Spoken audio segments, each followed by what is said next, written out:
Padre amado, Dios eterno, gracias, muchas gracias por permitirnos una vez más en este segundo periodo de reunirnos para estudiar tu palabra. Te rogamos que sabiduría, consejo, inteligencia, revelación recibamos, Señor. Que tú seas muy glorificado en lo que hacemos. Yo te cedo mi boca, ayúdame, Señor, a compartir con mis hermanos tu consejo, el consejo de Dios como enseña la palabra. Es muy importante estudiar las doctrinas porque las doctrinas verdaderas son el sistema óseo de nuestra fe, el sistema esquelético. Los huesos son los que le dan sostén al cuerpo y la doctrina es como el sostén del cuerpo. Dios, queremos que tu buen espíritu nos guíe. Siempre en todo lo que hacemos deseamos que tu gloria sea muy exaltada y eso es lo que esperamos a continuación. Gracias. En el nombre de Jesús. Amén. Bien, mis amados, continuemos con el estudio acerca de la doctrina de Cristo. Estamos hablando de la divinidad del Señor Jesucristo. Estudiamos el aspecto, o sea, el punto 10 que tiene A y B, y hablamos de lo que significa. Estamos explicando por qué a Jesús se le llama el primogénito de toda creación. Dijimos que 7 veces en la Biblia se llama Jesús primogénito. Primogénito a su hijo primogénito 2 veces, que se refiere a su nacimiento físico. Primogénito entre muchos hermanos, primogénito de toda creación, primogénito de entre los muertos, cuando introduce el primogénito en el mundo, y el primogénito también de los muertos, 7 veces, pero no se refiere aquí que Jesús sea el primero, como enseñan los arrianos y los que no creen en la divinidad de Jesús, sino que está hablando, cuando dice que Jesús es el primero, el primogénito de entre sus hermanos, significa que Jesús fue el primero que fue engendrado entre sus hermanos, el primero que nació del Espíritu, y que todos nosotros hemos nacido de Cristo. Pablo, cuando habla a los Gálatas, dice, vuelvo a tener dolores de parto para que Cristo sea formado de nuevo en vosotros. El hombre nuevo es Cristo en nosotros. En Él se nace de nuevo y Él es el primogénito entre muchos hermanos.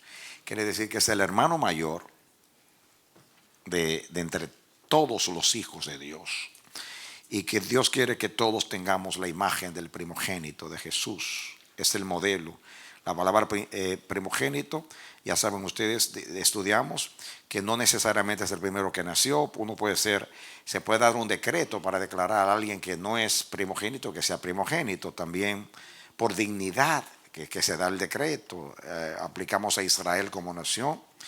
Como vimos estos ejemplos, tanto Israel como nación, como David como rey y otros a quienes se llama primogénito, no es que nacieron primero, son los primeros, sino que por dignidad, significa ser principal, ser el mayor, para dar, como dice Colosenses, para dar preeminencia, para destacar a una persona, darle honor, y así se aplica a las personas de Cristo.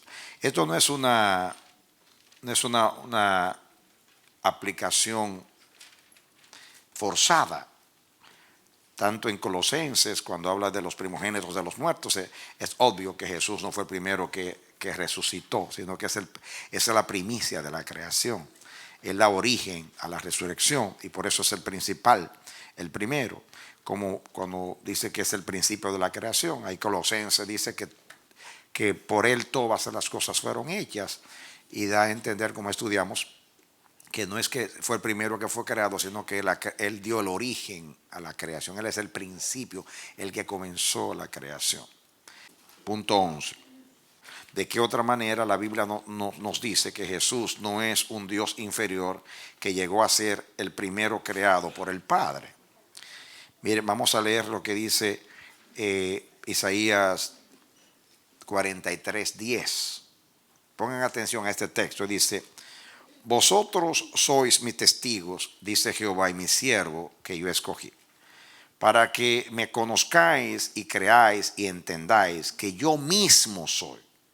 Antes de mí no fue formado Dios, ni lo será después de mí. La pregunta es, si Cristo fue creado, ¿dónde lo metemos? ¿Antes o después de Dios? Porque aquí dice, antes de mí no fue formado Dios, ni lo será después de mí. Así que Cristo tiene que ser eterno, porque no fue creado antes de Dios, ni después de Dios, sino que es eterno con el Padre. Otro texto, Isaías 44:6. Así dice Jehová, Rey de Israel, y su Redentor, Jehová de los ejércitos.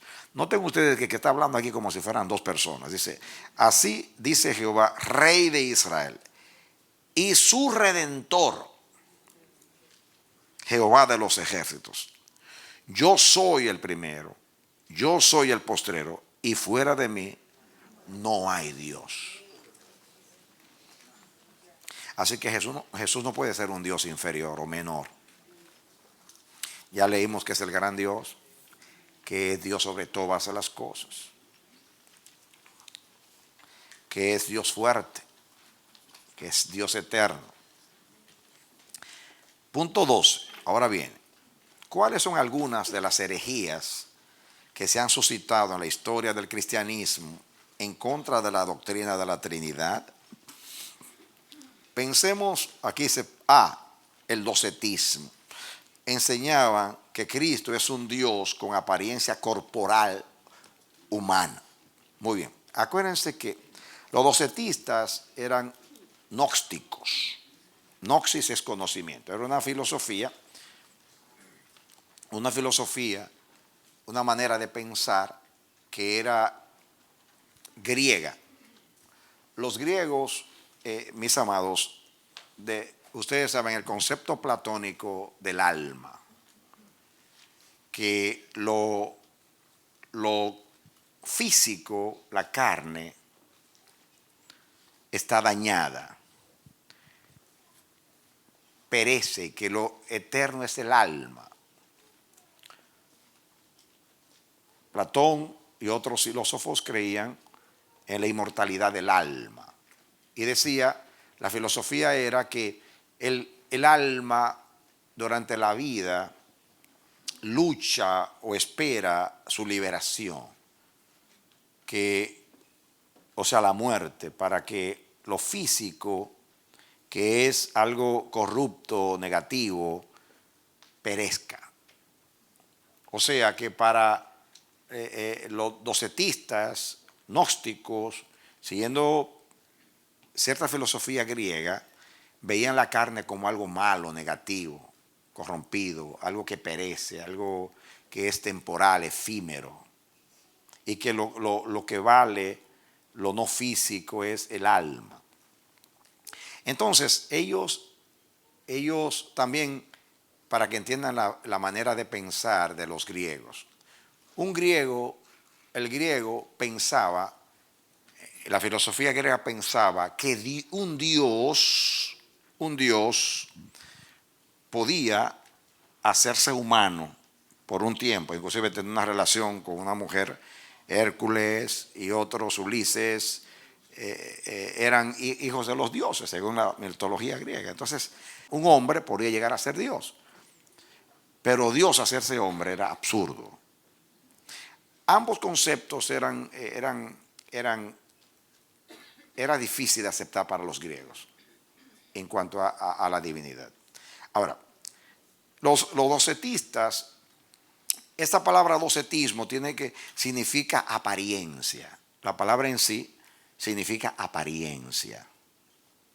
Porque ellos decían que la naturaleza humana de Cristo era una apariencia, que Cristo no podía ser Dios y a la vez ser hombre, porque la carne está corrompida, la carne está dañada.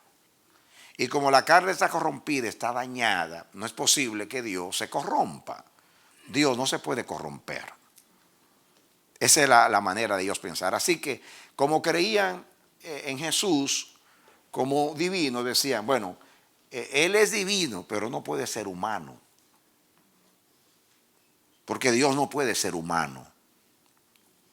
Por lo que dije. Porque la carne es corrupta, la carne perece.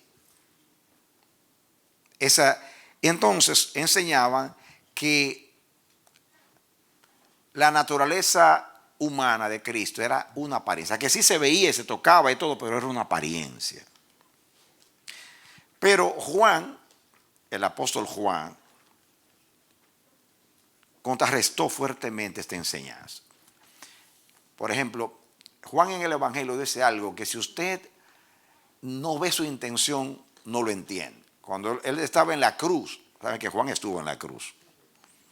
La Biblia dice que él estuvo allí.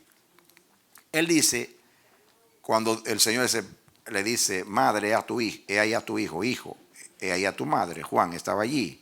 Entonces, él dice, y el que estuvo allí da testimonio de estas cosas. Y dice Juan que el soldado dice que traspasó el costado de Cristo y salió sangre y agua.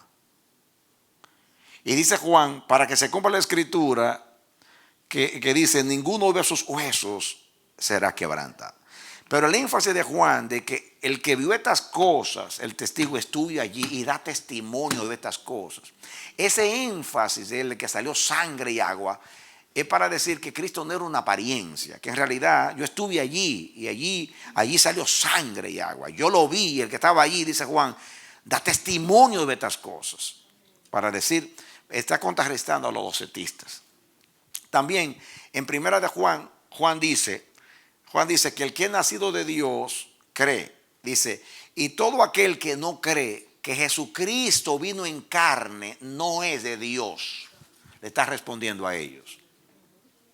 Todo aquel que no cree que Jesucristo vino en carne no es de Dios. Pero todo aquel que cree que Jesucristo vino en carne es de Dios. Y Juan, en primera de Juan hace énfasis y está contestando a los gnósticos, docetistas.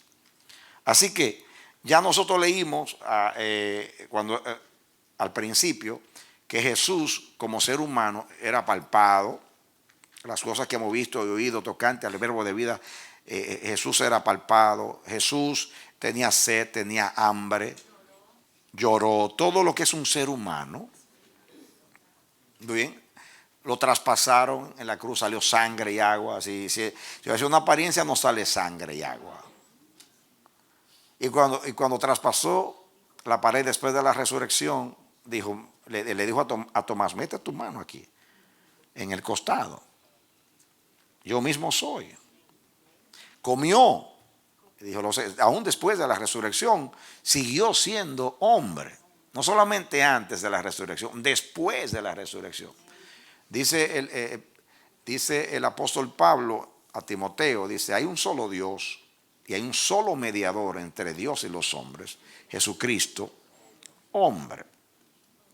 Muy bien, entonces los docetistas o el docetismo enseñaban que Cristo es un Dios con apariencia corporal humana, una apariencia. Estaban el ebionismo o ebionistas, creían en la humanidad de Cristo, pero rechazaban su divinidad. Era ahora todo lo contrario. Pero estos eran judíos, eran de ascendencia judíos. Naturalmente, se entiende por qué los judíos, dicen, creían en la humanidad, pero rechazaban su divinidad. O sea, Jesús era humano. Acuérdense, pero para los judíos que Dios se haya hecho carne es una... Cuando Pablo dice que el evangelio es una locura para los griegos y es un escándalo para los judíos, está diciendo las dos cosas, porque para los griegos era muy difícil que Dios hiciera carne, ¿no? Para los judíos era también lo inverso. Como los ebionistas creían en que podía ser humano, pero no divino. Los otros creían que, ya dije por qué, porque la carne era mala, Dios no podía ser corpóreo, o sea, cuerpo. Entonces, Estaba el gnosticismo, aunque los docetistas eran gnósticos también, pero aquí lo distingue. El gnosticismo afirman que Cristo no era ni Dios pleno ni hombre pleno. Ese es otro extremo. No es ni una cosa ni la otra plenamente. Quizás parcialmente, no plenamente. El gnosticismo. Está el adopcionismo. Esta doctrina bueno, no solamente en los primeros siglos después, también, porque la doctrina trinitaria, como se llama, ha venido siendo argumentada por toda la historia. Hoy, modernamente, no se cree que Cristo es divino. O sea, los teólogos modernos de hoy, naturalmente, niegan todo lo sobrenatural. Cristo no es divino. El adopcionismo consiste: Jesús fue un hombre adoptado por Dios en el momento del bautismo. Hecho Mesías por el bautismo y glorificado en la resurrección, es elevado a nivel divino. O sea, alguien llega a ser divino simplemente por un decreto. Nadie llega a ser divino por un decreto. O tú eres, un divino es eterno, un divino es omnipotente, omnisciente. O sea, nadie por un decreto es divino. Entonces, usan los textos, naturalmente, este mismo amado en quien yo tengo contentamiento, usan el texto diríamos, textos que prueban otras cosas, pero ellos lo usan así. En Romanos 1:4 dice que Jesús fue declarado Hijo de Dios por la resurrección de entre los muertos. Ahí lo que quiere decir es que Dios no es un Dios de muertos, sino de vivos. Y que cuando Cristo resucitó, pues es una evidencia de que era Hijo de Dios. ¿Me entiendes? Entonces, ellos creen que Dios adoptó a Jesús, a ese hombre, ese varón, en la resurrección, en el bautismo, lo adoptó, lo glorificó en la resurrección y lo dijo: ven, siéntate a mi diestra, y lo llevó al cielo. Es un hombre glorificado. Nació aquí, como todos los hombres, vivió bien, agradó a Dios, y Dios dijo: ven, siéntate a mi diestra. Pero eso no fue lo que Jesús enseñó toda la vida, que antes que Abraham, que el Padre, son unas solas cosas, o sea, y lo que los apóstoles enseñaron. Está el modalismo. Creían que tanto el Hijo como el Espíritu Santo no son más, entre comillas, modos del Padre manifestarse al hombre. Niega la distinción de personas en la divinidad. ¿Pueden entender eso? O sea, son modos nada más.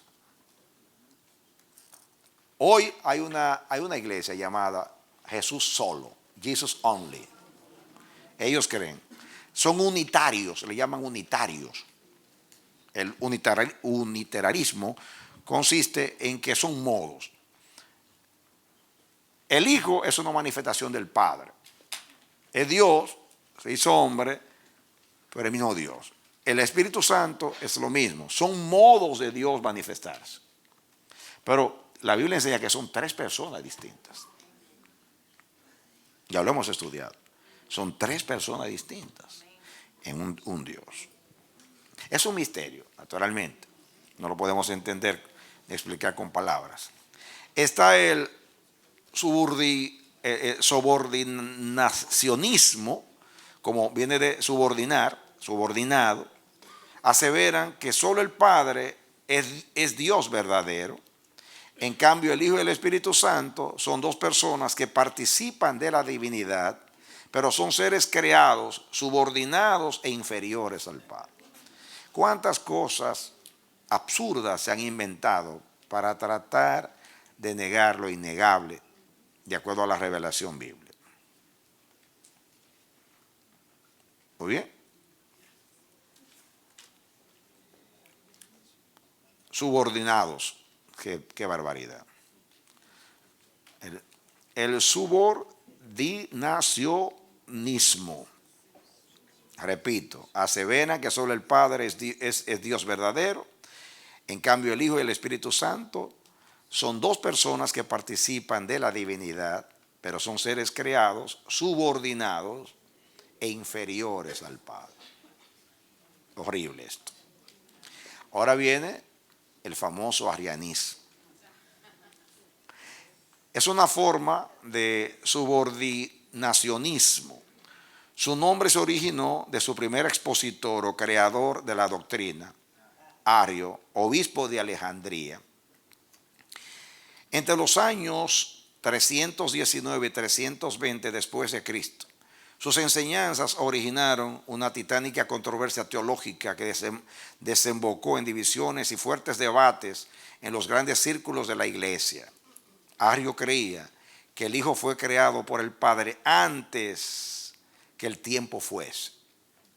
Cristo es el origen de la creación. Por consiguiente, no es coeterno. ¿Ve? Que usa la palabra principio como que fue primero.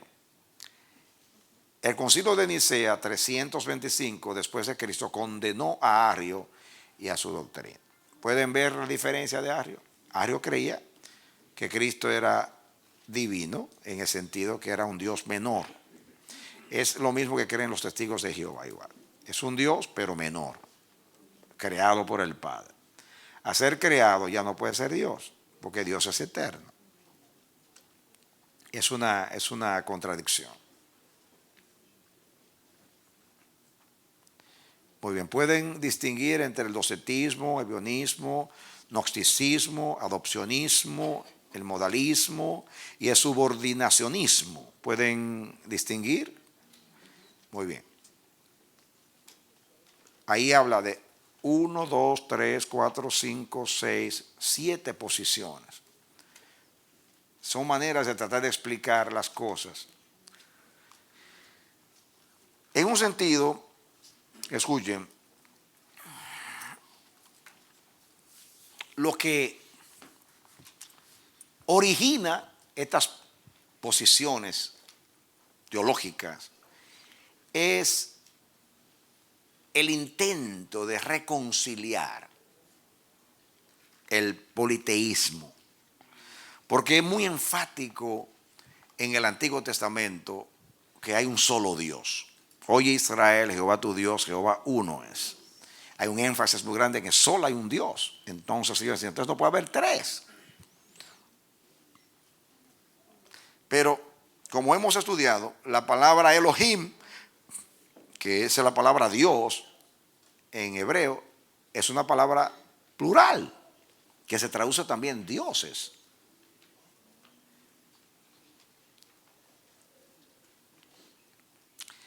Vieron las evidencias en el Antiguo Testamento. Lo hemos estudiado cuando hablamos de la Trinidad, de los tres. ¿Recuerdan ustedes la vez pasada? Muy bien, punto 3. Pregunto, ¿cuáles otros atributos divinos posee Jesús? A, creador. Juan 1:3, Colosenses 1:15 al 18, ya lo leímos. Juan dice que todas las cosas por él fueron hechas y sin él nada de lo que se ha hecho fue hecho. Colosenses 1 dice también de la misma manera que todo fue creado por él y para él. B, eso omnisciente. Vamos a leer a Juan 2, 23 al 25. Dice, estando en Jerusalén en la fiesta de la Pascua, muchos creyeron en su nombre, viendo las señales que hacía. Pero Jesús mismo no se fiaba de ellos, porque conocía a todos. Y no tenía necesidad de que nadie le diese testimonio del hombre, pues él sabía lo que había en el hombre. Omnisciencia. Lo sabía todo. Omnipotente. Mateo 28, 18. Toda autoridad me está en el cielo y en la tierra, seguro. Y Jesús se acercó y les habló diciendo, toda potestad me es dada en el cielo y en la tierra. Todo poder, toda autoridad me da, así que todo lo puede. Recuerdan ustedes en Apocalipsis que dice, yo soy el alfa y la omega, el principio y el fin, el todopoderoso. Que no puede referirse al Padre porque ahí la aparición es Jesús que está hablando. Ahí por ninguna parte dice Dios, dijo Dios, yo soy el alfa y la omega. Es el mismo Jesús que está hablando. Que ya lo leímos ese texto. Omnipotente. Omnipresente. Mateo 18, 20. Debe ser que sea 28, 20. A veces 18, 20 que dice. Así, porque donde están 2 o 3 congregados en mi nombre, ahí estoy yo en medio de ellos. Pero en Mateo 28, 19, 20 dice, yo estaré con vosotros todos los días hasta el fin del mundo. Muy bien. Ese es omnipresente. Es santo. Hechos 4:27. Verdaderamente, dice, porque verdaderamente se unieron en esta ciudad contra tu santo Hijo Jesús, a quien ungiste Herodes y Poncio Pilato con los gentiles y el pueblo de Israel. No solamente ese texto, la Biblia dice que Jesús no tenía pecado, en fin. Eso, hay muchos textos de eso. Esa es la verdad. Juan 14:6, yo soy el camino, la verdad y la vida. Es omnisapiente. Colosenses 2:13. Perdón, 2:3. Colosenses 2:3. Dice, en quien están escondidos todos los tesoros de la sabiduría y del conocimiento. Diga, ese es Jesús. Amén. Sustentador. Hebreos 1:3. Dice, el cual siendo el resplandor de su gloria y la imagen misma de su sustancia, y quien sustenta todas las cosas con la palabra de su poder, habiendo efectuado la purificación de nuestros pecados por medio de sí mismo, se sentó a la diestra de la majestad en las alturas. Cristo sustenta todas las cosas. No solamente es el creador, sustenta la creación, la alimenta, la nutre, le da mantenimiento. Amén. Punto 14. Dios ordenó que no se adorara a otro Dios sino solo a Jehová. Éxodo 20, 3 al 5 y 34, 14. La Biblia le dice que solamente al Señor tu Dios adorarás. Por ejemplo, dice en los 10 mandamientos, no tendrás dioses ajenos delante de mí. Sigan. No te harás imagen de ninguna semejanza de lo que esté arriba en el cielo, ni abajo en la tierra, ni en las aguas debajo de la tierra. No te inclinarás a ellas, ni las honrarás, porque yo soy Jehová tu Dios, fuerte, celoso, que visito la maldad de los padres sobre los hijos hasta la tercera y cuarta generación de los que aborrecen. Dios prohíbe la adoración a otro Dios que no sea a Él. Leamos ya 34:14 de Éxodo. Éxodo 34:14, rapidito. Dice, porque no te has de inclinar a ningún otro Dios, pues Jehová, cuyo nombre es celoso, Dios celoso es. Dios prohíbe adorar a otro Dios que no sea Él. Ahora miren ustedes, Filipenses 2:10. Dice, para que en el nombre de Jesús se doble toda rodilla de los que están en los cielos y en la tierra y debajo de la tierra. Esa es adoración, inclinarse.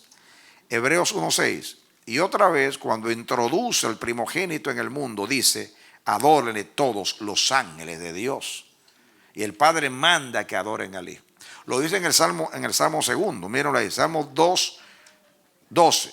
Honrad al Hijo para que no se enoje y perezcáis en el camino, pues inflama de pronto su ira.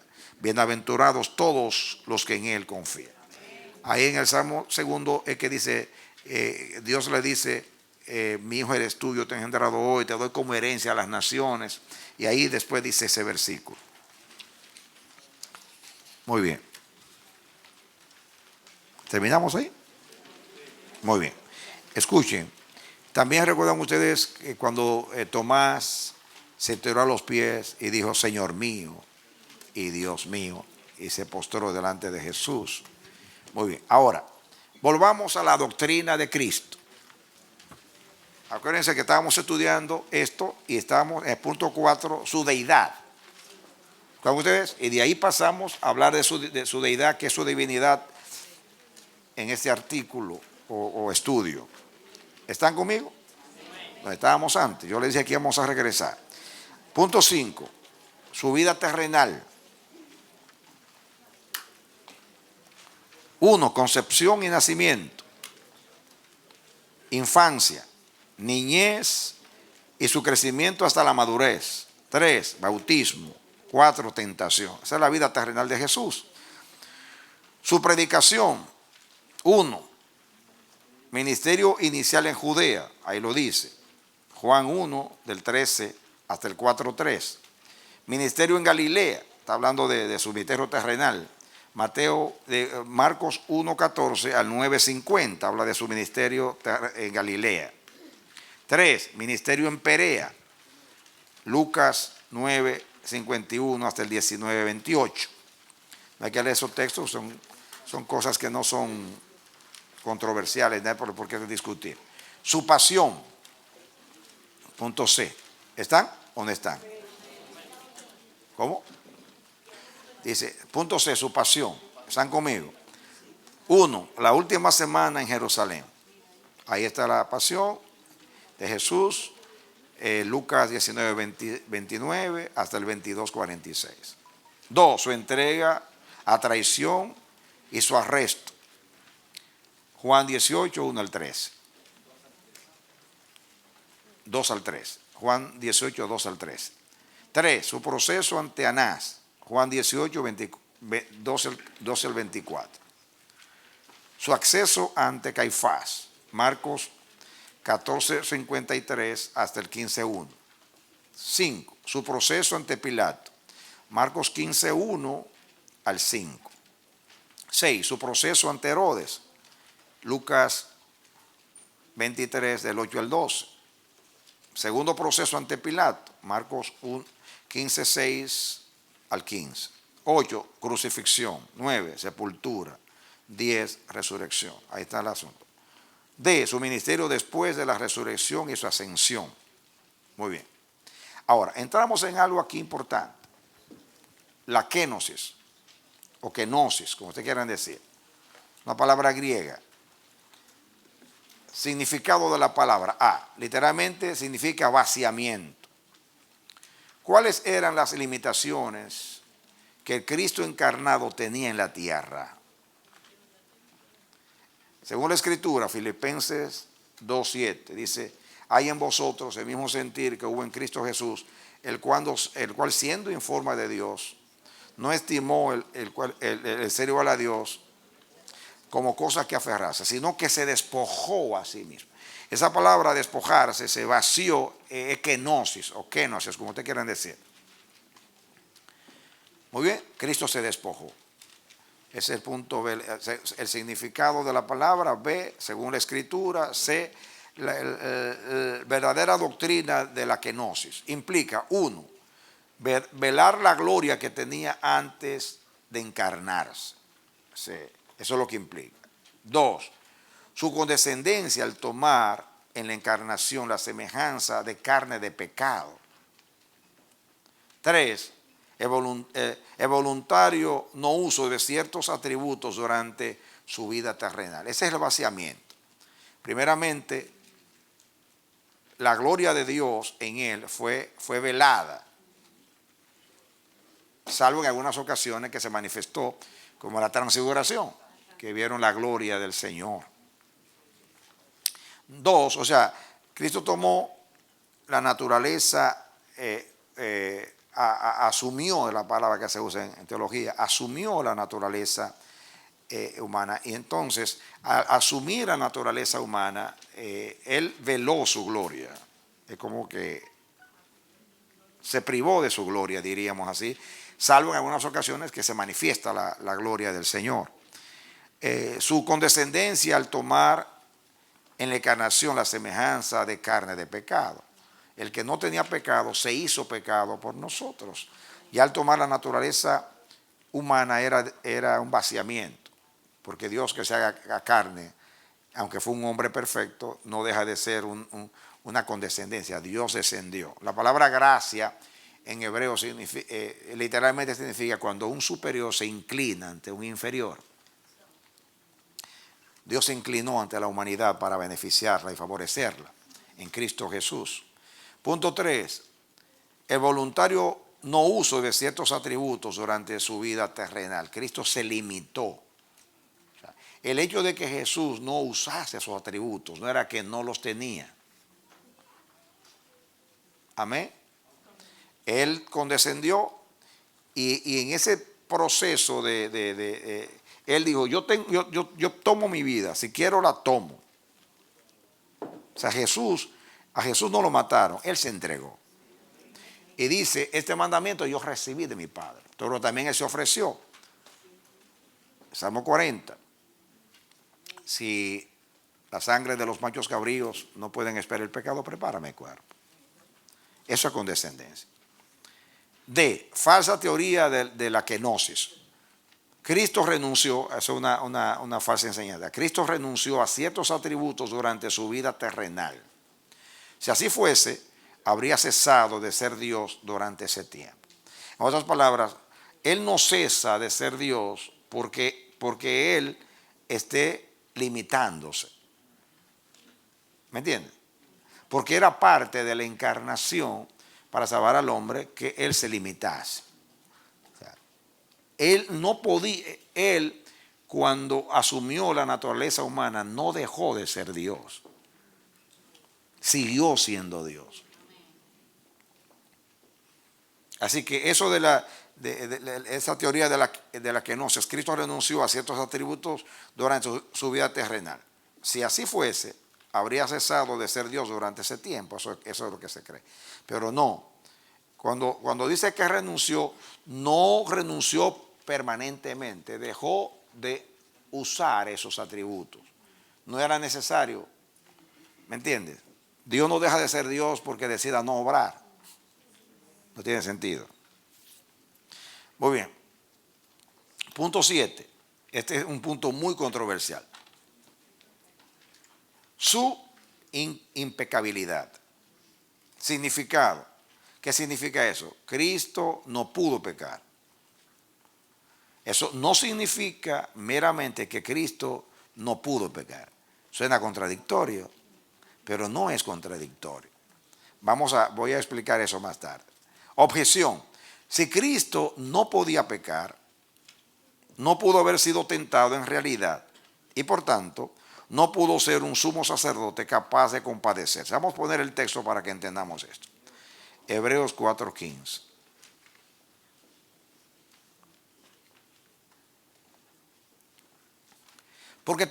Porque no tenemos un sumo sacerdote que no pueda compadecerse de nuestras debilidades, sino uno que fue tentado en todo, según nuestra semejanza, pero sin pecado. Déjenme pararme ahí y voy a olvidarme de notas y voy a explicar algo aquí.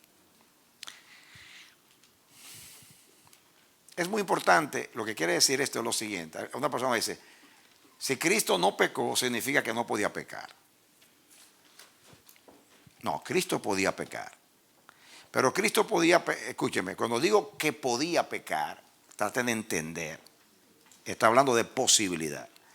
En la soberanía de Dios no iba a pecar. Porque Dios no puede ser vencido de lo malo. ¿Me entiende? Pero si era el segundo Adán, tenía esa posibilidad. Si no, el diablo no lo tiene, a perder su tiempo. Ahora, cuando la Biblia dice que Cristo fue tentado en todo, de acuerdo a nuestra semejanza, nota la palabra semejanza. Acuérdense que semejanza es diferente a igual. Cristo era semejante a nosotros, no igual a nosotros. ¿Entiende? Y eso es muy bueno que usted lo entienda. Comencemos para que usted entienda. Cristo era oiga, trata de entender, Cristo era el segundo Adán. Échale mano a esta enseñanza. Cristo era el segundo Adán. Cuando Cristo vino, escuchen, cuando Cristo vino, estaba sustituyendo a Adán, no directamente a ti. A ti y a mí era como una consecuencia. ¿Me entiendes? Cristo estaba sustituyendo a Adán. Y como Adán era la cabeza de la humanidad, nos estaba sustituyendo a todos. Pero si ustedes ven todas las enseñanzas paulinas acerca de los dos Adanes, dice, un hombre pecó, luego todos pecaron. Un hombre fue justo, todos los que creen en él reciben la justicia. El primer Adán era, dice Pablo, un alma viviente. El segundo Adán es un espíritu vivificante. Los que tienen la imagen, dice que traemos la imagen del terrenal en el terrenal, pero la imagen espiritual de Jesús en lo espiritual. En la comparación, entienda que La salvación es una sustitución y una representación. O sea, Jesús viene a sustituir a Adán. Nace como el segundo Adán. El primer Adán, en el primer Adán todos pecamos. En el segundo Adán todos somos salvos y justificados y declarados justos. O sea, en la comparación, traten de entender que Jesús vino a sustituir a Adán y por consiguiente a toda la humanidad como resultado. Pero lo que está en controversia aquí es que cuando el hombre peca, en el caso de Adán peca, Cristo vino a deshacer las obras del diablo. El diablo engañó a nuestros padres. El pecado pasó a todos los hombres, diga consecuencia. Pero Cristo no vino a combatir la consecuencia, aunque la combatió. Él vino a hacerle frente al pecado, al primer pecado, al de Adán. Algunas personas dicen, por ejemplo, ¿cómo? Dicen, es injusto que a mí me estén culpando por el pecado de Adán. Porque yo no estaba en el huerto, no fui yo que me comí la fruta.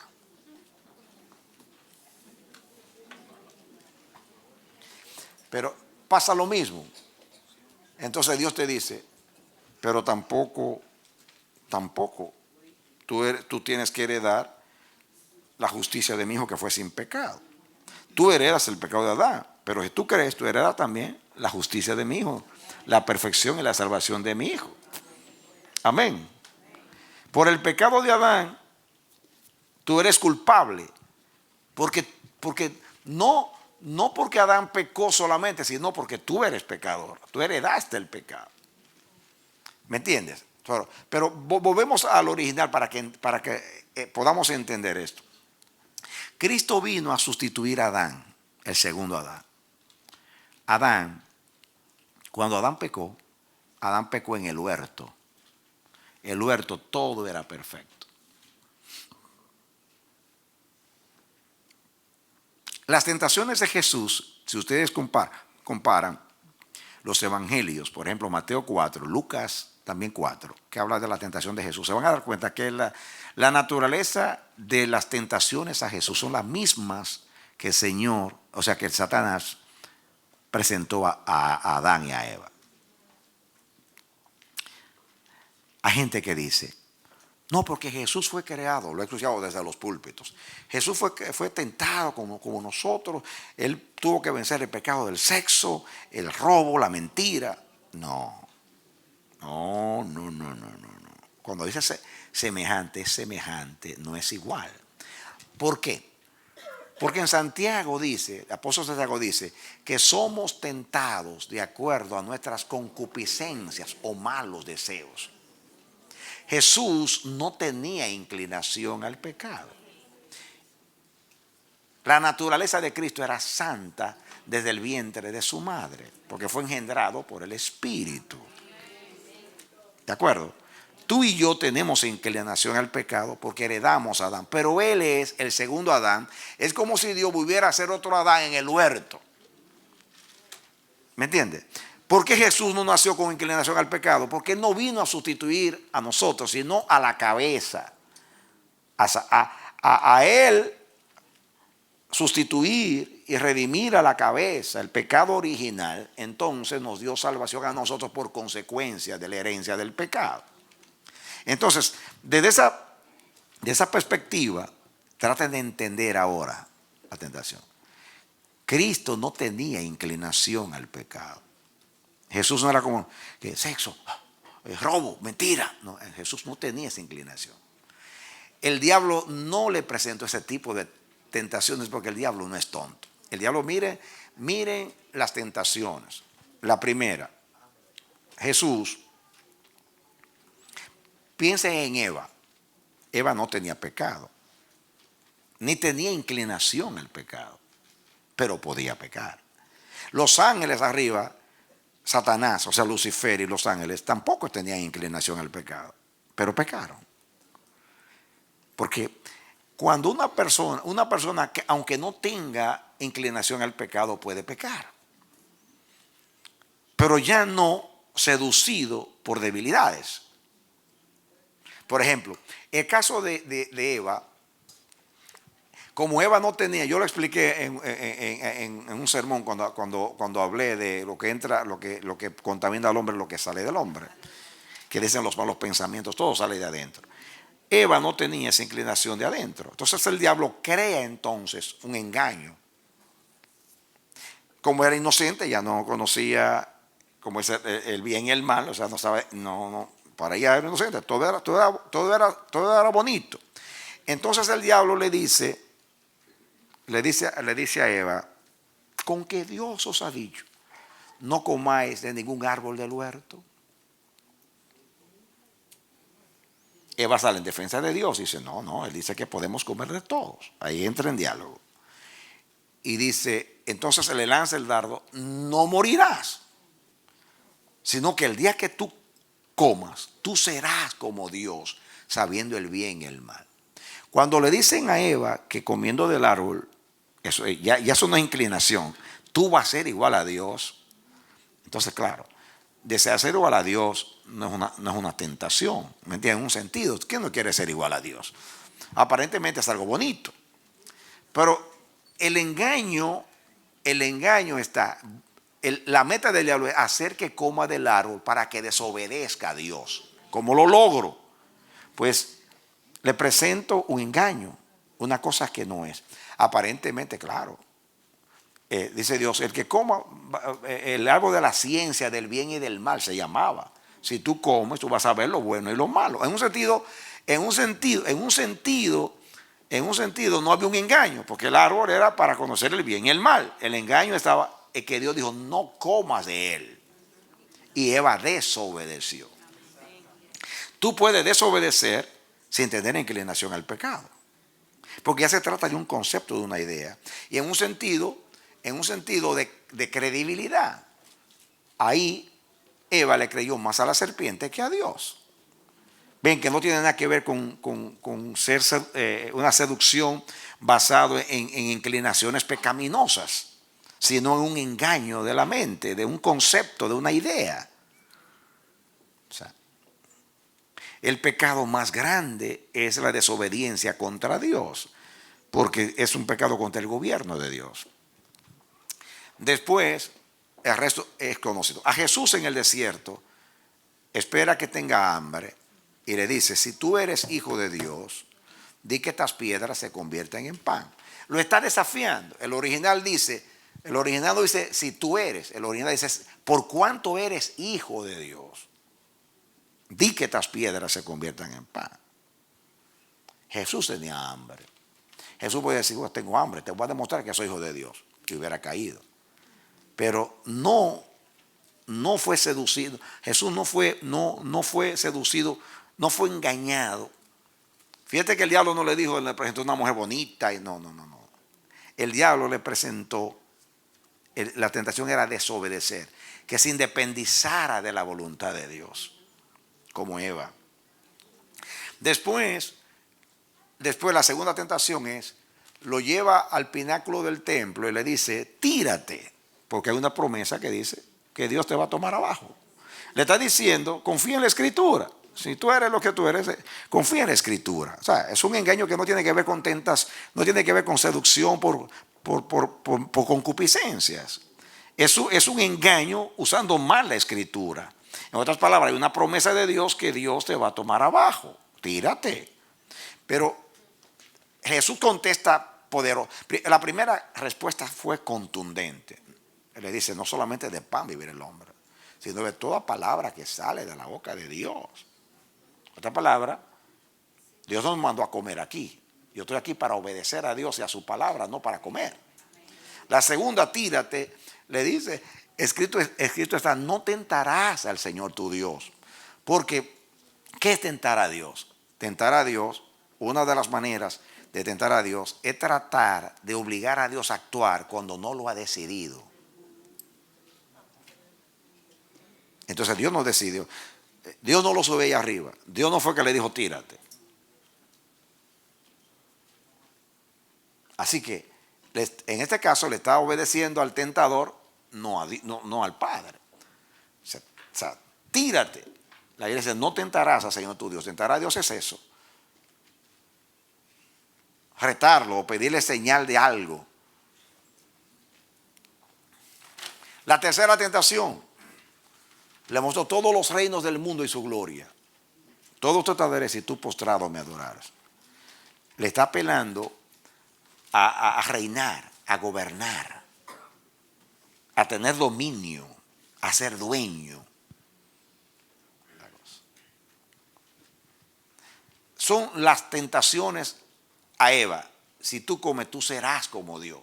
Le está ofreciendo grandeza, le está ofreciendo algo grande, ser grande. Fíjense, esa fue la manera que Jesús fue tentado. La naturaleza de las tentaciones en el desierto revela que el diablo lo tentó de esa manera en todas las cosas, no con sexo, ni con mentiras, ni rejuego, todo lo que nos seduce a nosotros, no era la tentación de Jesús. Así que no, cuando ustedes escuchen a alguien decir desde el púlpito que Jesús, que como nosotros, igual que la mujer que lo tentó, eso es una tontería. Entonces no era un hombre, sí era un hombre, pero un hombre creado perfecto. No tenía inclinación al pecado.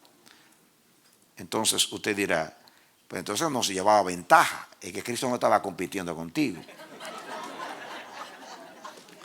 Cristo estaba sustituyendo a Adán para vencer el pecado, para redimir al hombre con el primer pecado original. Lo tuyo y lo mío es una consecuencia. El primer Adán pecó, el segundo Adán vivió sin pecado. Tú heredas el pecado del primer Adán y si tú crees, hereda la justicia perfecta del segundo Adán. Amén. Entonces, este juego de palabras que si podía pecar o no pecar, no está contradiciendo. O sea, sería, podía pecar en posibilidad. Sí, podía pecar. Pero en un sentido no podía pecar porque en la soberanía de Dios estaba que no podía pecar. ¿Me entiendes? No porque no tenía la posibilidad, sino porque Dios no puede ser vencido de lo malo. ¿Puede entender eso? Muy bien. Es muy importante que usted entienda eso. ¿Dónde vamos?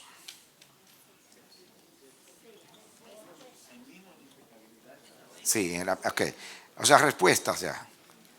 Dice, la realidad de la prueba, escuchen, no se basa en la naturaleza moral del que es tentado y la posibilidad de compadecerse no depende de una correspondencia específica entre los problemas enfrentados. Es más o menos lo que yo le dije, pero él lo dice ahí teológicamente. Yo lo estoy poniendo en un lenguaje más comprensible para ustedes. Está hablando ahí de la naturaleza moral del que es tentado.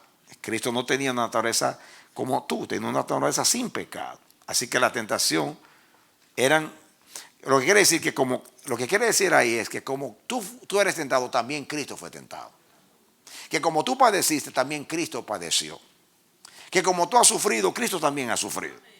Pero los sufrimientos de Cristo no se pueden comparar con los tuyos. Tú has sufrido como sufrió en la cruz, dejando al Padre, sufriendo el peso del pecado, el castigo del pecado, el abandono del Padre. Jamás se pueden comparar tus sufrimientos con los de Él. Tampoco se puede comparar tu tentación con la de Él.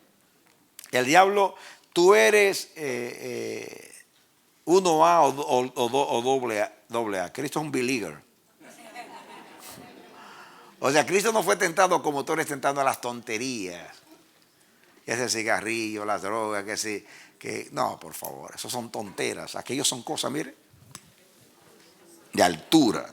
Otras palabras, escuchen, el diablo era perfecto en el cielo. Fue creado desde la vida perfecto y cayó.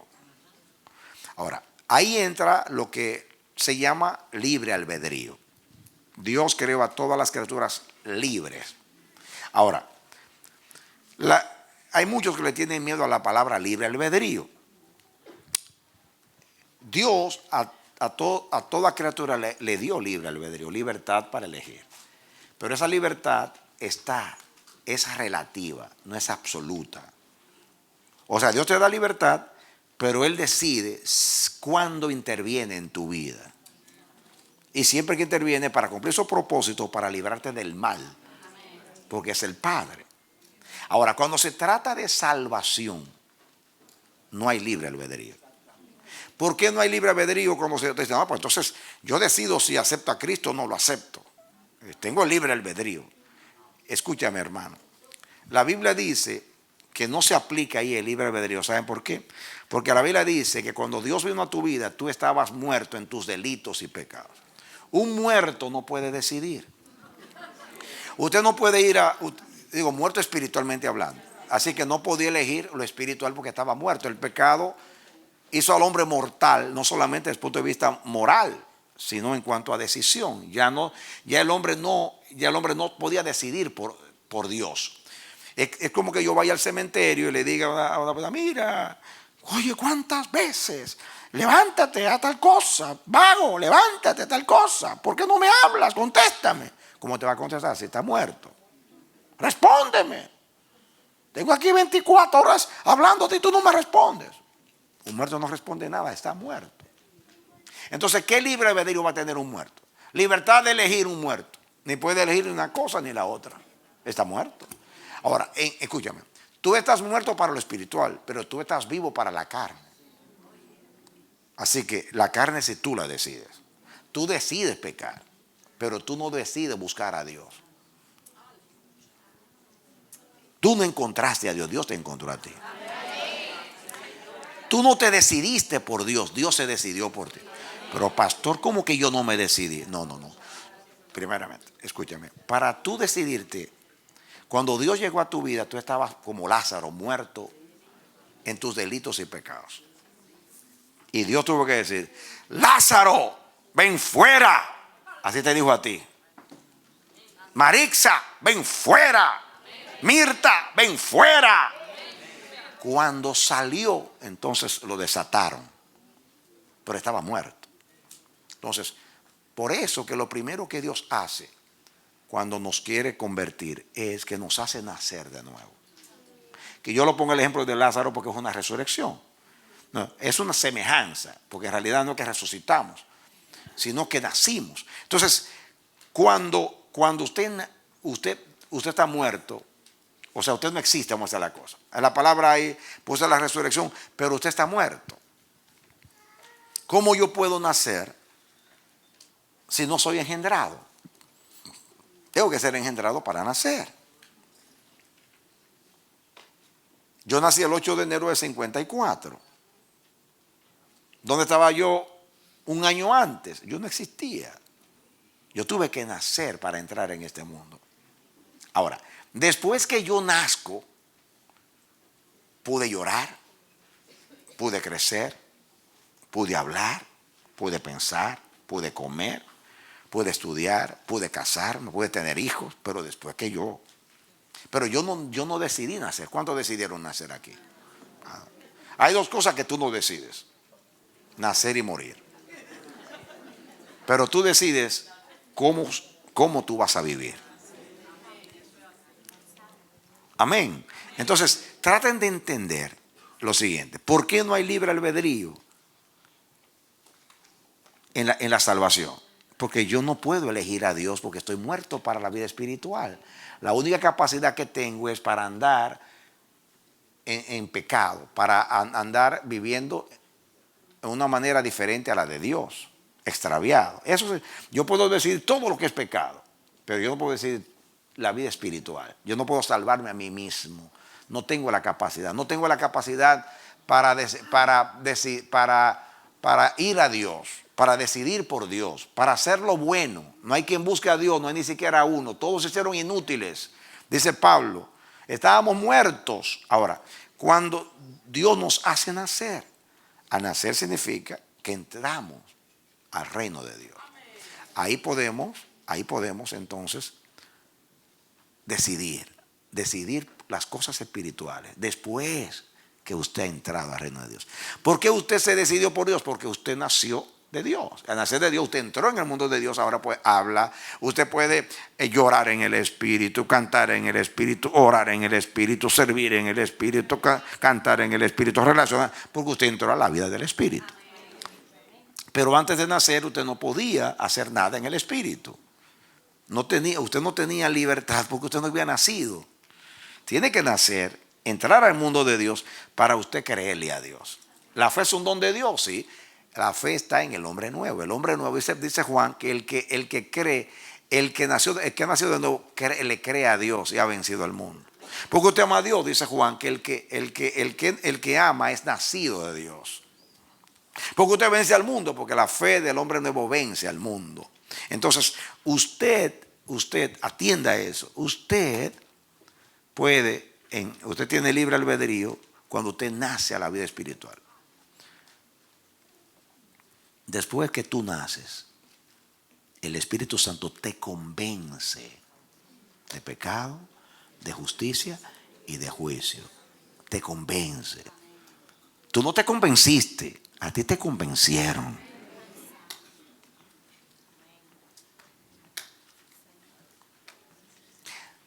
Creíste, claro, porque naciste de nuevo. Decidiste, porque Él te hizo decidir, porque ya tienes la capacidad para decidir. Entonces ahí no hay libre albedrío. Dios te salvó. Tú no te salvaste, Él te salvó. Él te rescató de tu mala manera de vivir. Él te dio el querer como el hacer por su buena voluntad. Decidiste porque el Espíritu te convenció. Decidiste porque tenía la capacidad para decidir en el Espíritu. Pero antes no la tenía. Llámese un pecador a la calle. Decídase por Dios. No, a mí no me importa que Dios ni Dios. Hasta que Dios hace un trabajo en él no se puede decidir por Dios. Él puede decidir ser enemigo de Dios, pero no puede decidir ser amigo de Dios. El pecado incapacitó al hombre para eso. ¿Pueden entender? Entonces, Cristo nació sin pecado. Por eso siempre eligió a Dios. Fue el hombre perfecto en el Espíritu. Nació en el Espíritu. Creció en el Espíritu, fue bautizado en el Espíritu, fue dinamitado en el Espíritu. Todas las obras que hizo fue en el Espíritu. Dice que se entregó en la cruz por el Espíritu. Dice que resucitó por el Espíritu. Fue justificado en el Espíritu, ascendió al cielo por el Espíritu. Todo es Espíritu en Jesús. ¿Por qué? Porque nació del Espíritu. Haz tú lo mismo. Dale un aplauso al Señor.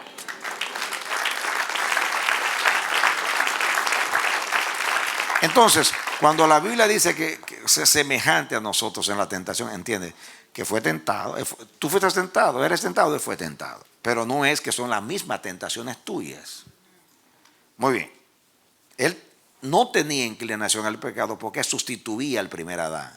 Él fue creado como el primer Adán en el Edén, sin pecado. Ahora, el problema es que el primer hombre Adán, que Dios lo creó sin pecado, no permaneció sin pecado. Cayó en pecado. Ahora Cristo es el segundo Adán, que Dios lo nace concebido por el Espíritu sin pecado y permaneció sin pecado. Por eso está a la diestra de Dios. Adán nació en pecado, nació santo, pero perdió la santidad por el pecado. Jesús nació santo, vivió santo, siguió siendo santo, se fue al santo y siempre será santo. Amén. ¿Pueden entender?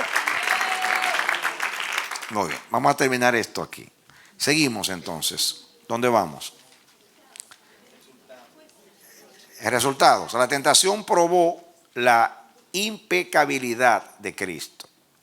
O sea, vivió sin pecado. También hizo de él un sumo sacerdote que pudiera compadecerse. Jesús retuvo la impecabilidad. Él nació sin pecado. Amén, la retuvo, se mantuvo así. Punto 8, su muerte. Ahora viene la doctrina de la salvación. Su relevancia. En el Antiguo Testamento, dice, en el Antiguo Testamento es el hilo o cordón escarlata del que Cristo mismo habló. Lucas 24, 27 y 44. 2, en el Nuevo Testamento se la menciona por lo menos 175 veces. Está hablando de su muerte. En relación con la encarnación de Cristo, es objetivo. Mateo 20:28, Hebreos 2:14. 4. En relación con el Evangelio, es su propio centro y corazón. Primera de Corintios 15, del 1 al 3. Ahí habla Pablo lo que recibió del Señor. Muy bien. Esa es la muerte de Cristo en cuanto a la doctrina de la salvación. B. Su descripción. 1. Rescate. La muerte de Cristo pagó el precio del castigo por el pecado. Mateo 20:28, primera de Timoteo 2:6. Pagó el rescate. La palabra griega lutron, que significa redimir pagando un precio. Él nos rescató. 2. Reconciliación. Es parte de la salvación. La posición del mundo ha cambiado por la muerte de Cristo, de forma que la salvación está ahora al alcance de todos los hombres. Segunda de Corintios 5, 18 y 19. Hemos sido reconciliados por Dios por la muerte de su Hijo y nos dio el ministerio de la reconciliación. Amén. Hemos sido reconciliados con Dios por la muerte de su Hijo. C. Está hablando de la muerte como la doctrina de la salvación. Propiciación. Dios está satisfecho con lo que la muerte de Cristo llevó a cabo. Primera de Juan 2:2. Sí, ahí él dice si dice el 1, si pecamos, dice, si abogado tenemos para con el Padre, Jesucristo el justo, es la propiciación por nuestros pecados. Vamos a proyectar ese texto. Primera de Juan 2:2. Dice, y Él es la propiciación por nuestros pecados, y no solamente por los nuestros, sino también por los de todo el mundo. Propiciación. El propiciatorio, amados, era en el santuario aquella lámina de oro que cubría el arca del testimonio. De ahí salía, dentro del arca estaban los testimonios, maná, la vara de Aarón y la ley.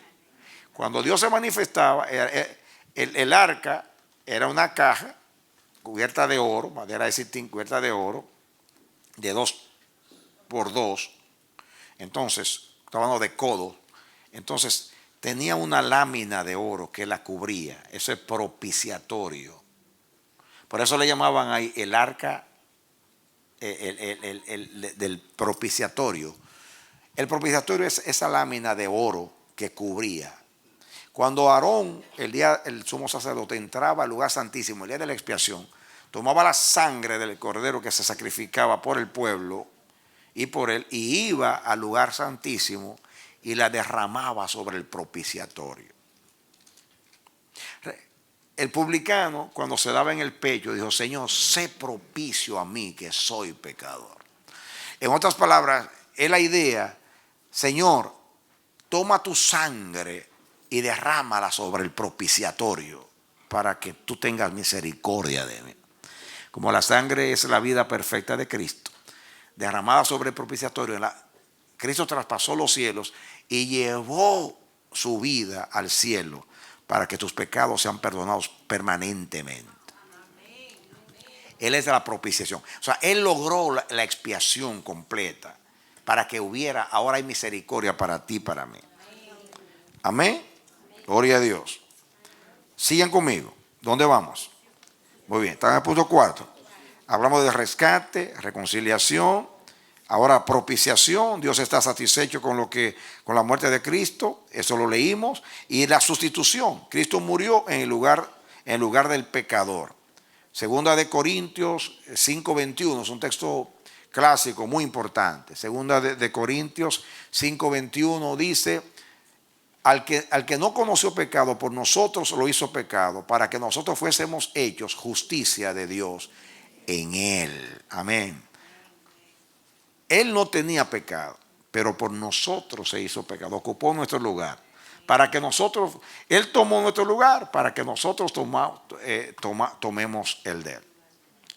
El mejor negocio lo hice yo con Cristo. Amén. Él era justicia y yo era pecado. En la cruz, Él tomó mi pecado y me dio su justicia. Yo era el pecador que estaba más lejos de Dios y Él era el ser que estaba más cerca de Dios a la diestra del Padre. En la cruz, Él se distanció, la misma distancia que yo estaba de Dios, bien lejos de Dios. Y ahora, ¿dónde estoy yo? Donde Él está, a la diestra del Padre. Él tenía una corona y yo tenía una cruz. Él tomó su cruz, mi cruz, y ahora me dio su corona. Dale un aplauso al Señor. Amén. Eso es sustitución. Él en la cruz tomó mi pecado y ahora me dio su justicia. O sea, significa, me justificó. Una prueba del amor de Dios. Romanos 5, 8. Téngame el texto ya listo. Mas Dios muestra su amor para con nosotros en que siendo aún pecadores, Cristo murió por nosotros. Amén. Siendo aún pecadores. Dios, escúchame, Dios no te ama porque dio a su Hijo. Dio a su Hijo porque te ama. El amor fue primero.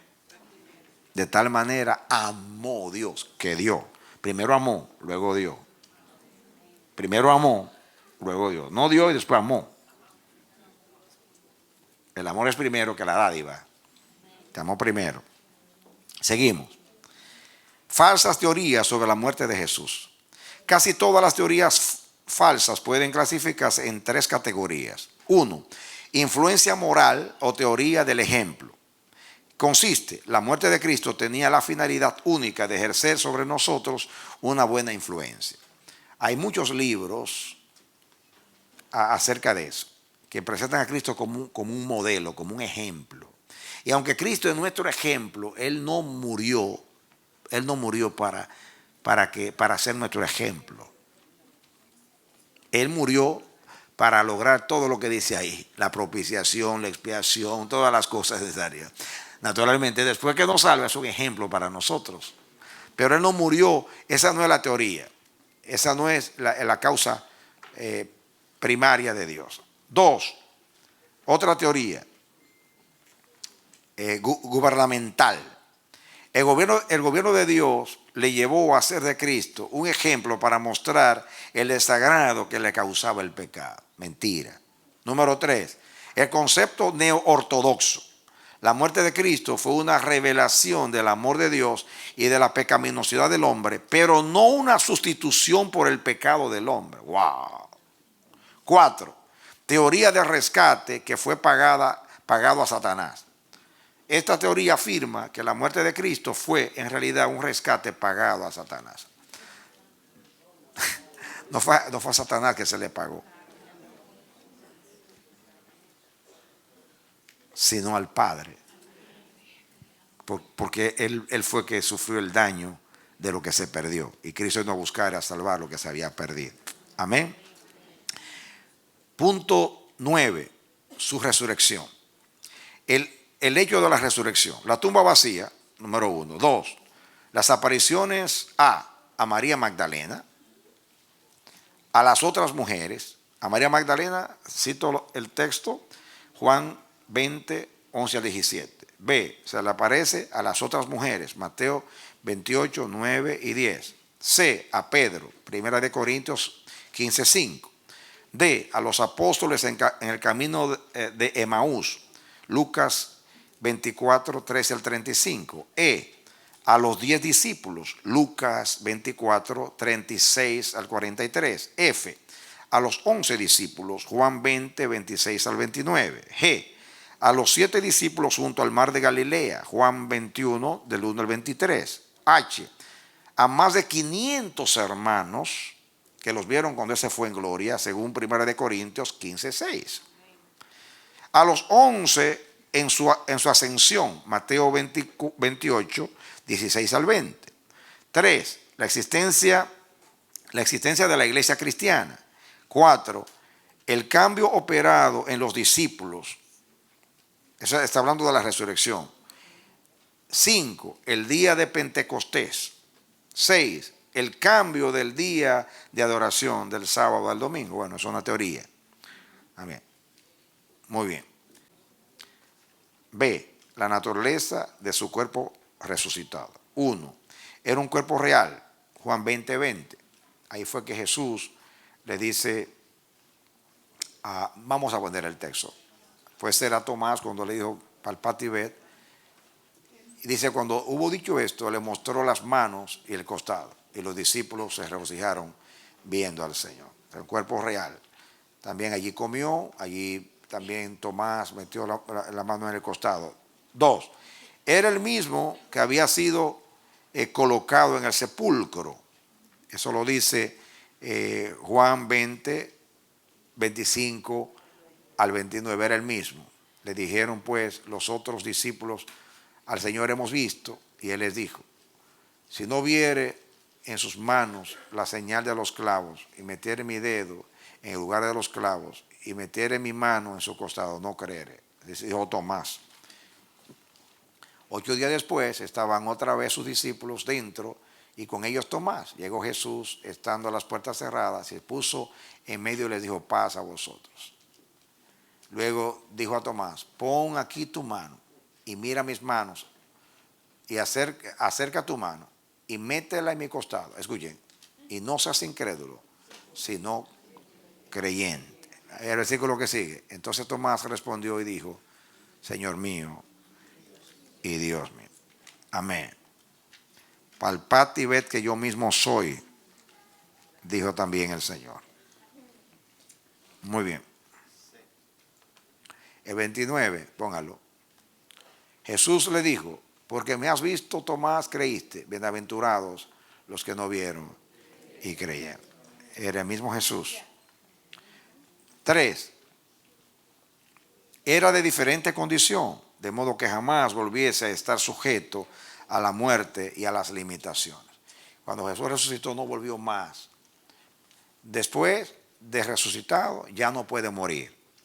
La muerte no se enseñoreará de él. Ya no puede ser, no puede haber una kenosis otra vez o kenosis, no puede ser vaciado. Ya ahora de gloria en gloria hasta la eternidad. Amén. Punto C, acerca de la resurrección. La importancia de la resurrección. 1, para Cristo.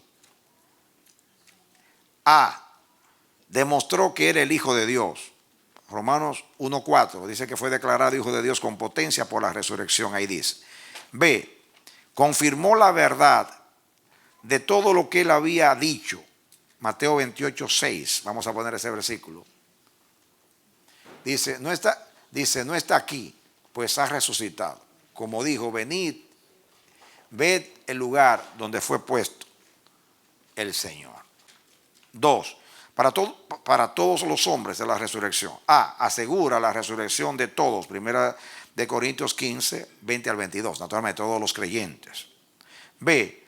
Nos da seguridad del juicio venidero. Hechos 17, 31. Dios pasó por alto en su ignorancia los pecados del hombre, más ahora anuncia a todos los hombres, a todos los lugares que se arrepientan, porque ha constituido un día. Vamos a poner el texto ahí.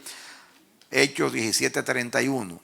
Por cuanto ha establecido un día en el cual juzgará al mundo con justicia por aquel varón a quien designó, dando fe a todos con haberle resucitado de los muertos o levantado de los muertos.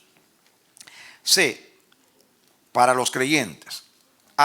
Les da la seguridad de que han sido aceptados por Dios. Romanos 4, 25. Esa es la resurrección. Mire lo que logra. El cual fue entregado por nuestras transgresiones y resucitado para nuestra justificación. Amén. Así que la aceptación de justificación viene por la resurrección. B, la resurrección garantiza poder para el servicio. Efesios 1, 19 al 22. No hay que leerlo eso. C, garantiza la resurrección del creyente. Segunda de Corintios 4, 14. D, designa a Cristo como cabeza de la iglesia. Efesios 1, 19 al 22. E, significa que tenemos un simpatizante, entre comillas, como sumo sacerdote en los cielos. Ese lo vamos a leer. Es muy bonito ese texto. Hebreos 4, 14 hasta el 16. Dice, por tanto, teniendo un gran sumo sacerdote que traspasó los cielos, Jesús, el Hijo de Dios, retengamos nuestra profesión. Muy bien. Su ascensión. A, características. Hechos 1, del 9 al 11. Dice que ese mismo Jesús que ustedes ven ir al cielo, así mismo vendrá como lo habéis visto ir al cielo. Él se fue visible, vendrá también visible. ¿Me entendían? Esa es la ascensión. B, importancia. 1, está hablando de la ascensión. 1, fin del periodo de limitación. 2, exaltación. Eso logra la ascensión. Vamos a leer a Efesios 1, del 20 al 23. Dice, la cual operó en Cristo, resucitándole de los muertos y sentándole a su diestra en los lugares celestiales, sobre todo principado y autoridad y poder y señorío, y sobre todo nombre que se nombra, no solo en este siglo, sino también en el venidero. Y sometió todas las cosas bajo sus pies y lo dio por cabeza sobre todas las cosas a la iglesia. Quiere decir que Jesús resucitado, mis amados, nos exalta también a nosotros y a la iglesia. O sea, muy bien. Eso se logró después de su ascensión al cielo. Hemos hablado de su muerte, lo que logra. Hemos hablado de su resurrección, lo que se logra. Está hablando de la ascensión, su importancia. 1, el fin del periodo de la limitación. Ya no estamos limitados. 2, somos la iglesia exaltada. Cristo fue levantado, nosotros también con él. Dice que juntamente con él ascendimos, dice Pablo, al cielo en Efesios 2. Cristo como precursor. Hebreos 6:20. Vamos a leer esto rapidito. Hebreos 6:20. Dice, donde Jesús entró por nosotros como precursor, hecho sumo sacerdote para siempre según el orden de Melquisedec. Con su ascensión llegó a ser el precursor nuestro y sumo sacerdote también para nosotros. Muy bien.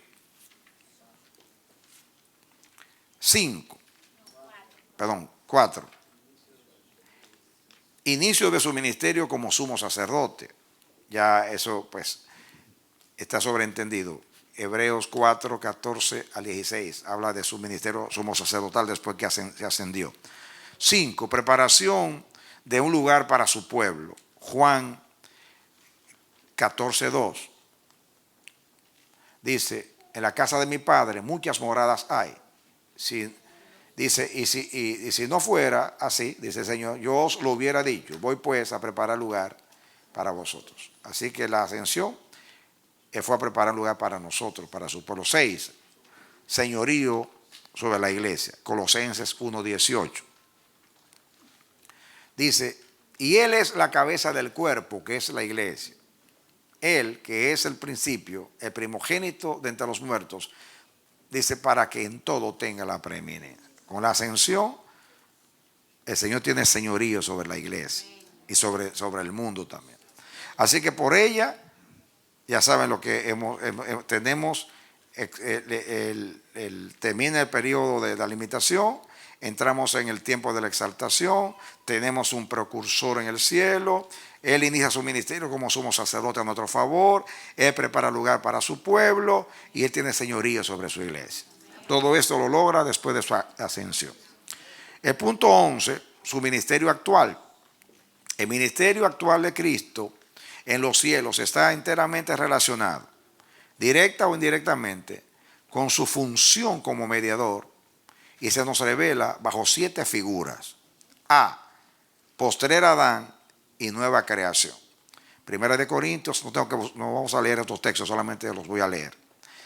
A, postrer Adán y nueva creación. Primera de Corintios 15:45, segunda de Corintios 5:17. Significado, dar vida. Ahí está el postrer Adán. Ahí quiere decir que de manera que según está en Cristo, nueva criatura es, las cosas viejas pasaron, todas son hechas nuevas. Muy bien. En el primer Adán recibimos muerte, en el postrer Adán tenemos imagen, tenemos vida. Muy bien. B, cabeza y cuerpo de Cristo. Colosenses 1:18 y también el 24. Significado, dirección, nutrición, concesión de dones. Todo eso viene con el ministerio actual de Cristo como cabeza del cuerpo, que es la iglesia. O sea, Él nutre a la iglesia recibe de Él. Todo lo que es Cristo somos nosotros. De Él recibimos gracia sobre gracia. Los 5 ministerios vinieron después que Él ascendió. Muy bien. Pastor y ovejas. Juan 10. Significado, guía y cuidado. Yo soy buen pastor que da la vida por las ovejas. Él dirige a las ovejas como guía. Son los logros de Cristo. D. Vid y pámpanos. Yo soy la vid, vosotros los pámpanos. Significado, en Él tenemos el fruto. E. Piedra principal del ángulo y piedras del edificio. Primera de Corintios 3:11 y Primera de Pedro 2:4. Cristo es la principal piedra del ángulo y nosotros somos piedras vivas que hemos sido edificados encima de ese fundamento. Amén. Significado, recibimos vida y seguridad. Punto F, sumo sacerdote y sacerdocio regio. Primera de Pedro 2, 5 al 9. Vamos a leer ese texto. Primera de Pedro 2, 5 al 9. Dice, vosotros también, como piedras vivas, sed edificados como casa espiritual y sacerdocio santo, para ofrecer sacrificios espirituales aceptables a Dios por medio de Jesucristo. Sigan. Por lo cual también contiene la Escritura, aquí pongo en Sión la principal piedra del ángulo, escogida, preciosa, y el que creyere en él no será avergonzado. Para vosotros, pues, los que creéis, Él es precioso, dígame. Pero para los que no creen, la piedra que los edificadores desecharon ha venido a ser cabeza del ángulo. Muy bien, hasta ahí era, ¿no? ¿Cuál es el significado? Vida y seguridad. Eso es como piedra principal del ángulo. F como sumo sacerdote y servicio, sumo sacerdote y sacerdocio regio. Significado, sacrificio e intercesión. G como esposo y esposa. Esos son el ministerio actual de Cristo, lo que logra. Efesios 5, de 25 al 27. Vamos a leer un texto muy conocido. Dice, y ahí terminamos. Maridos, amad a vuestras mujeres, así como Cristo amó a la iglesia y se entregó a sí mismo por ella. Sigan. Para santificarla, habiéndola purificado en el lavamiento del agua por la palabra, a fin de presentársela a sí mismo. Miren que la iglesia es para él, no para nadie, es su esposa. Una iglesia gloriosa, que no tuviese mancha ni arruga, ni cosas semejantes, sino que fuese santa y sin mancha. Por eso no hay que hacer esa operación para estirarse la piel. Somos sin ni tanta crema, somos sin mancha y sin arruga. A fin de presentársela a sí mismo una iglesia gloriosa, que no tuviese mancha ni arruga ni cosas semejantes, sino que fuese santa y ¿qué? Y sin mancha. Significado, la iglesia está preparada para Cristo. Dale un aplauso, Señor. La única mujer que no se mancha ni se arruga es la iglesia, la esposa de Cristo. No tiene que usar cosméticos, ni tiene que hacerse operación, ni estirarse nada, ni cambiarse nada, porque es sin mancha y sin arruga. ¿Quién lo logró? Cristo. ¿Quién embellece la iglesia? Cristo. ¿Por qué la embellece? Porque la iglesia está vestida de Cristo. Por eso es glorioso, imponente. Amén. Ahí están todos los logros de Cristo como Salvador en su muerte, resurrección, ascensión y ahora como sumo sacerdote en el cielo. Son todos los beneficios que tenemos. Dale un aplauso al Señor. Amén. Ahora, para la próxima, yo quiero que ustedes estudien, esto ya se lo he dado, pero quiero que lo lean detenidamente. Aquí dice las naturalezas de Cristo. Se sobreentiende que ya ustedes leyeron eso, pero léanlo con detenimiento. Porque aquí, escuchen, aquí estudiamos bíblicamente. Aquí está el aspecto teológico, o sea, hay una explicación teológica aquí de la iglesia reformada, que respetamos mucho la teología reformada. No quiere decir que todo lo que diga aquí sea un dogma, o sea, la última palabra, pero sí es una Es lo más cerca que se puede decir de la ortodoxia bíblica, diríamos así. Un concepto bien apegado a la palabra, aunque puede haber hay cosas que son misterios que se explican de esta manera y no todos vamos a estar de acuerdo, pero estudien eso. Posiblemente, si tengo el tiempo, voy a estudiar algunas cosas aquí, aunque ya yo dije, muchas de las cosas de Cristo es importante que ustedes vean acá. Aquí habla de lo mismo que hemos estudiado, pero lo explica. ¿Ok? Muy bien. Ahora, y van a estudiar para la próxima acerca de la doctrina del Espíritu Santo, que ustedes lo recibieron. Ese mismo tipo de estudio, la doctrina del Espíritu Santo, que tiene 2 páginas, 3 páginas. ¿Ve? Estudian la doctrina del Espíritu Santo. Quizás le demos algo más la próxima vez, pero estudian eso para la próxima. ¿Lo tienen? Vamos a orar al Señor. ¿Me dan su atención para la oración? Vamos a dirigirnos a nuestro Rey. Amén. Vamos a orar a Dios. Otra cosa, amados, estudien también esto. No lo voy a estudiar con ustedes, pero sí es bueno que lo lean. Yo les di aquí la deidad de Cristo mostrada en sus nombres. ¿Ve? Eso es, estudienlo. Es muy hermoso esto. Muy hermoso estudio. No tengo el tiempo. Si me detengo solamente en la cristología, no vamos a terminar. Vamos a añadir un semestre más el que viene a doctrinas bíblicas. Estudien eso tranquilo en su casa. Eso es precioso. Estudiarlo va a ser un encanto para ustedes. Es muy hermoso esto. ¿Ok? Quizás yo la vez pasada lo lea así, pero sin los textos. Vamos a orar a Dios, amados. Inclinan para orar.